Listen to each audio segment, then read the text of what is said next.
주님의 이름으로 여러분을 사랑합니다. 예, 감사합니다. 어느 아이가 자기 아버지 공장에 놀러 갔어요. 이리저리 뛰놀다가 그만 아빠가 사준 시계를 잃어버렸습니다. 너무나도 귀중하게 생각하는 시계인데 아무리 찾아봐도 시계가 없어요. 아빠에게 달려갔습니다. 아빠, 시계가 없어요. 아빠가 이리저리 찾아봤지만 없어요. 한참 생각하던 아빠가 공장의 모든 기계를 스위치를 껐습니다. 조용하게 있습니다. 숨소리밖에 들리지 않습니다. 그런데 어디선가 째깍 째깍 째깍 시글소리가 들려요. 바로 저기에 있다. 1973년 10월 6일 이스라엘 대속죄일 날 아랍연합군이 침략하였습니다. 아주 급습하였죠. 그 싸움은 골리앗과 다윗, 그 정도로 아랍 진영엔 대단한 그런 군사력을 가지고 있었습니다. 그런데 놀랍게도 이스라엘이 한 보름 만에 승리했습니다.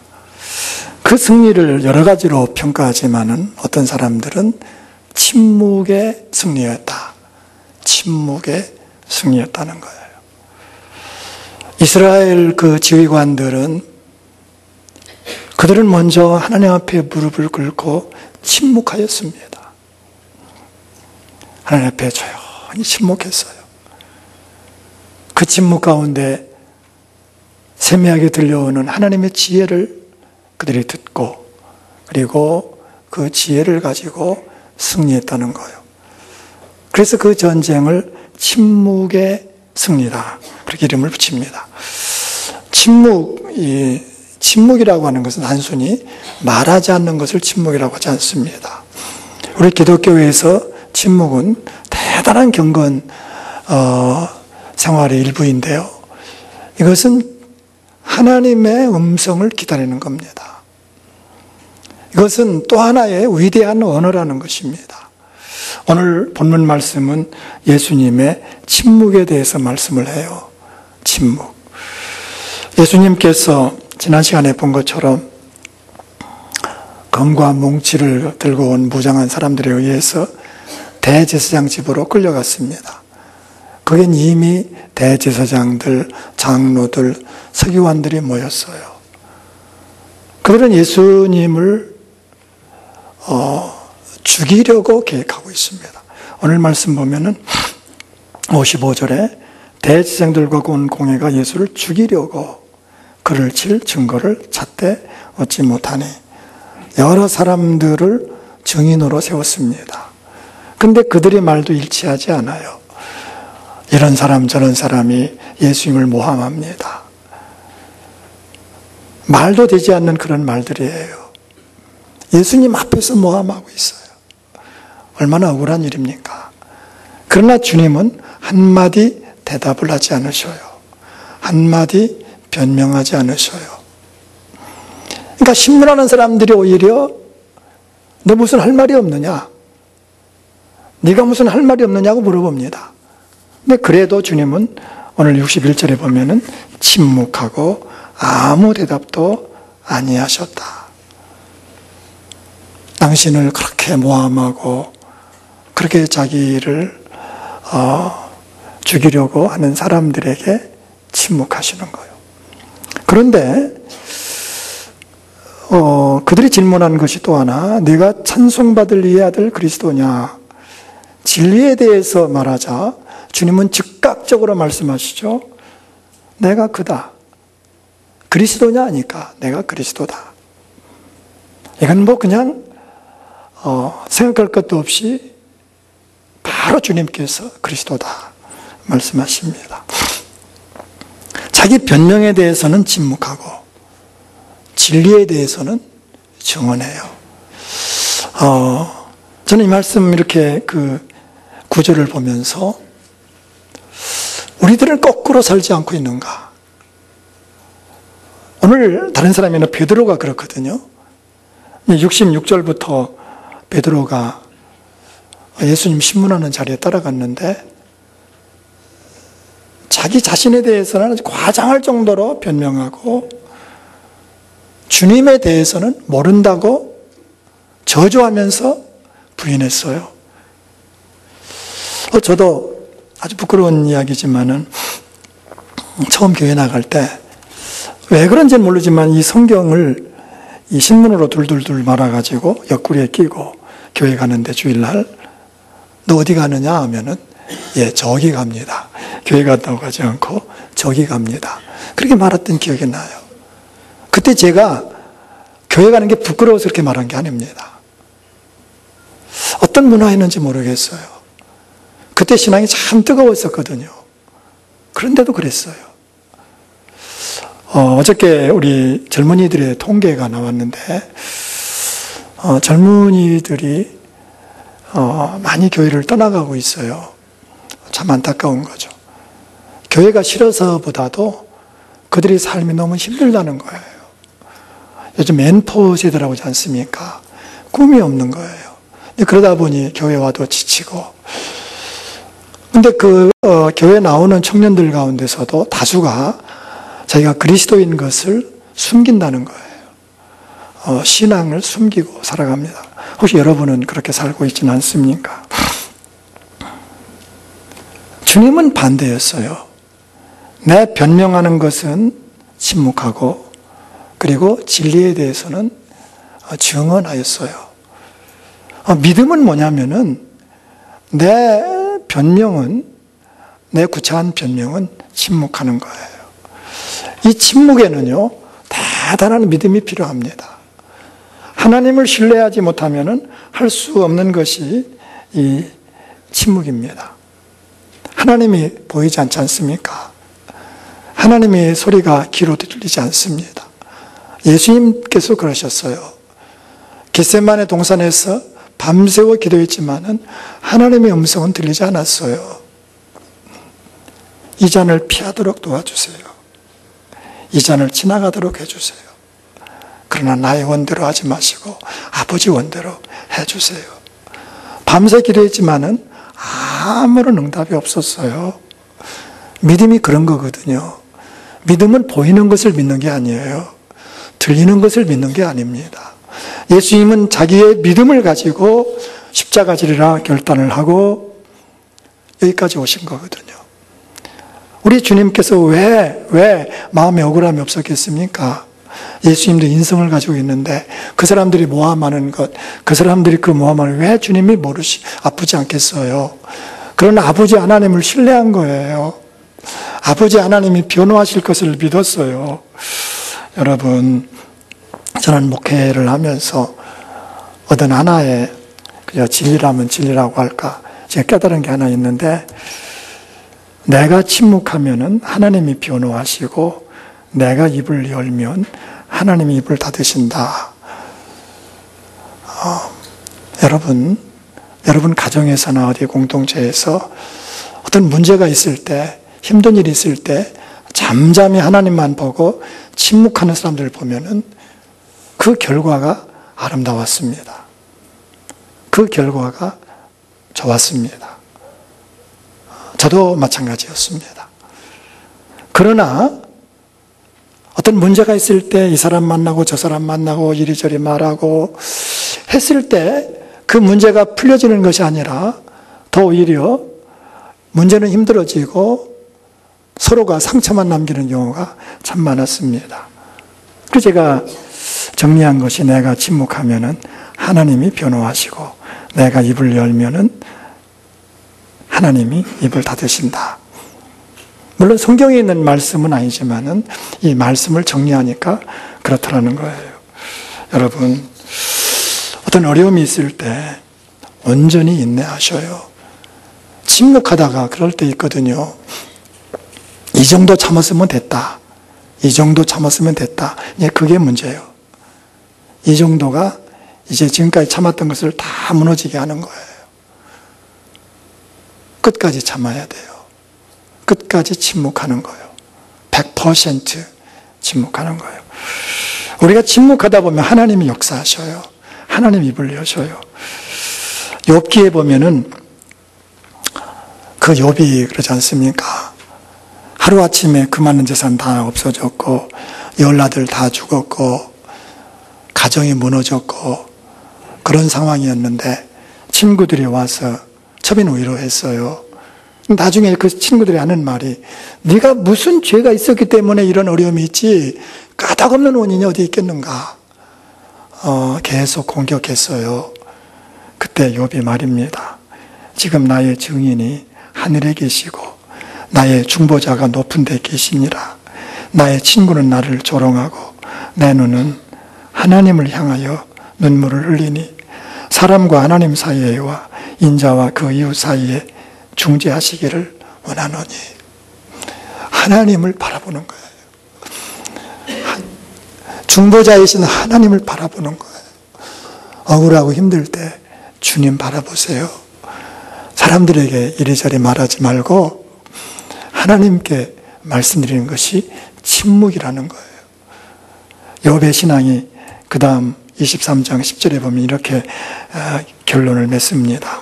그러나 내가 가는 길을 그가 아시나니 그가 나를 단련하신 후에는 내가 순금같이 되어 나오리라. 친구들이 나를 이해하지 못하고 나를 비록 조롱한다 할지라도 그러나 우리 하나님은 침묵하시는 것 같지만은 우리 하나님은 살아계시기에 내가 순금처럼 정금같이 나올 것을 그는 확신하고 있다는 사실입니다. 여러분, 때가 되면은 다 드러나요. 사필귀정이라고 했어요. 그저 주님 바라보고 침묵하면은 하나님의 우리의 공의를, 정의를, 진실을 다 드러나게 할 때가 있다는 거예요. 그래서 시편에 보면은 37편 6절에 내 의를 빛같이 나타내시며 내 공의를 정의의 빛같이 하시리로다. 하나님 보고 침묵하는 거예요. 침묵은 하나님의 언어예요. 여러분, 예수님께서 왜 침묵하셨습니까? 여러분, 예수님께서 왜 그 억울한 사정에서도 침묵을 하셨습니까? 저는 이 말씀을 묵상하다가 깜짝 놀랐어요. 그 침묵, 예수님께서 입을 열지 아니한 것은 나를 위해서라는 거예요. 여러분을 위해서라는 거예요. 주님이 입을 열지 않은 거, 침묵한 것은 우리를 위한 것이라는 거예요. 신앙이 뭡니까? 신앙은 나를 뛰어넘는 거예요. 내 가정을 뛰어넘는 거예요. 신앙은 자기 사랑에서 이웃 사랑으로 넘어가는 거예요. 그래서 이타적인 사랑이라고 그래요. 이것을 아가페라고 불러요. 아가페. 헬라어는 아가페, 히브리어는 헤세드. 똑같은 말입니다. 사랑할 수 없는 것을 사랑하는 거예요. 여러분, 우리의 믿음은 나를 뛰어넘는 거예요. 왜 우리 가정에서 침묵합니까? 어려운 사정이 있을 때 그 문제를 드러내놓고 그것으로 인해서 풍파 만드는 걸 않고 어떻게 침묵할 수 있습니까? 사랑하기 때문에 그런 거예요. 우리 교회에서도 마찬가지입니다. 어떤 문제가 있을 때 내가 그 문제를 끌어안고 하나님 바라보고 조용히 침묵하는 것은 교회를 사랑하기 때문에 그렇습니다. 주님을 사랑하기 때문에 그런 거예요. 이것이 믿음이라는 것입니다. 어느 신앙인의 자백인데요. 이분은 우리나라 문인의 대표적인 사람입니다. 그가 1988년에 남편을 암으로 잃었어요. 근데 그 남편이 돌아가시고 석 달 후에 27살 된 아들이 죽었어요. 그 아들은 서울의대를 졸업하고 그 당시 서울대병원에서 레지던트로 일하고 있었습니다. 하루아침에 남편을 잃고 아들을 잃어버린 거예요. 의로, 그 아들 의로 딸이 셋이 있었는데 기막힌 거잖아요. 그래서 그가 힘들고 어려워서 하나님 앞에 기도할 때마다 하나님 어떻게 이럴 수 있습니까? 내가 무슨 잘못을 했다고, 내가 무슨 악한 일이 있다고, 왜 이런 아픔을 나에게 주고 있습니까? 눈물로 호소했는데 그가 그런 아픔을 가지고 계속 기도하는데 어느 날 몸이 아파가지고 변기를 잡고 이렇게 토하는데, 토하려고 이제 무릎을 꿇었는데 계시처럼 떠오르는 그 하나님 음성 같은 것이 있었어요.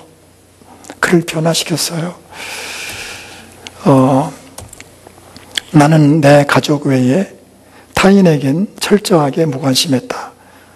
물론 악을 저지른 적은 없으나 타인에 대한 무관심이 크나큰 죄악이라는 사실을 깨달았다.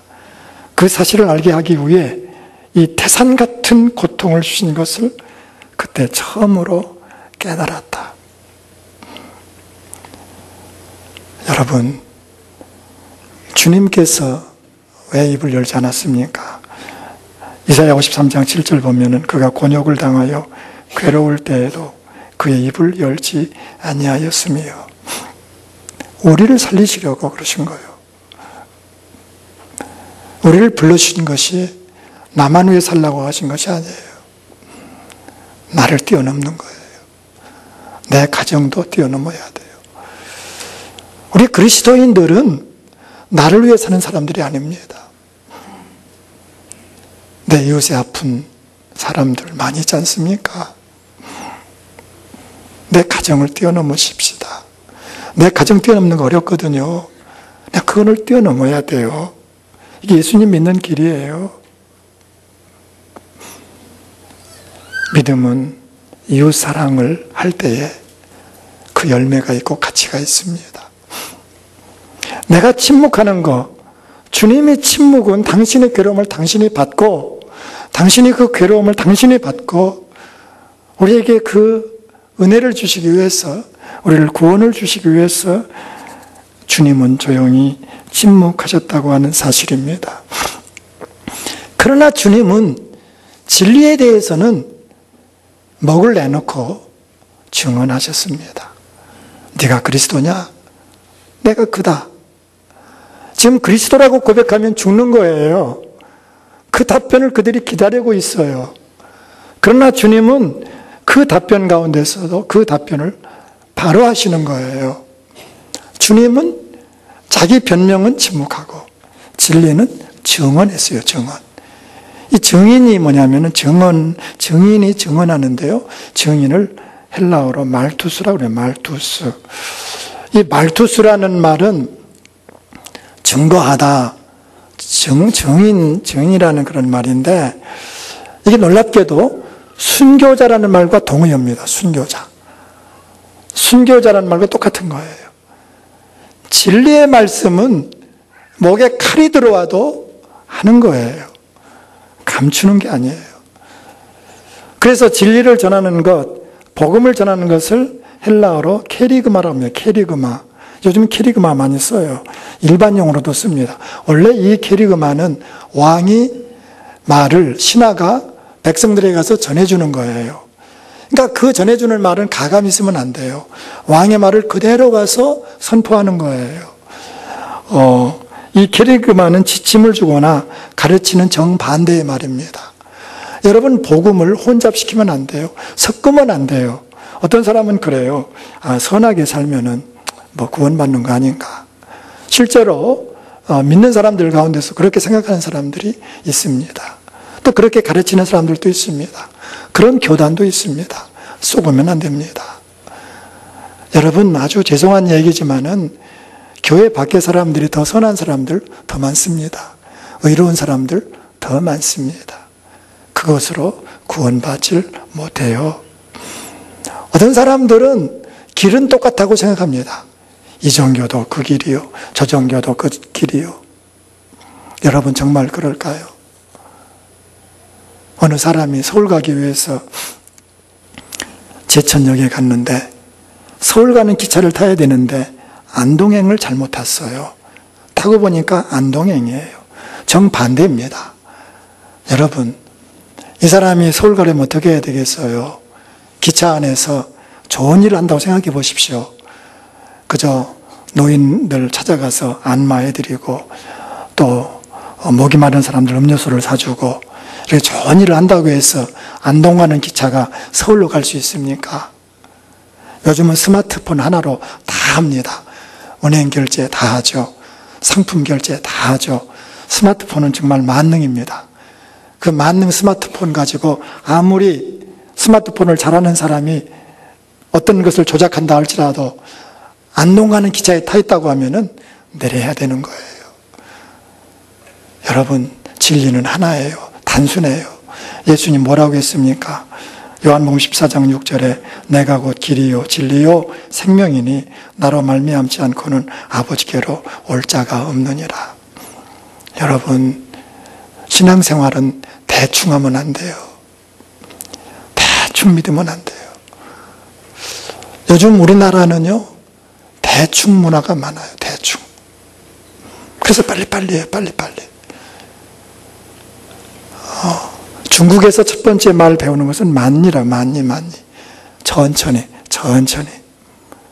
우리는 빨리빨리입니다. 빨리빨리 하다 보니까 대충 하는 거예요. 그러다 보니까 신앙도 대충으로 믿으려고 그래요.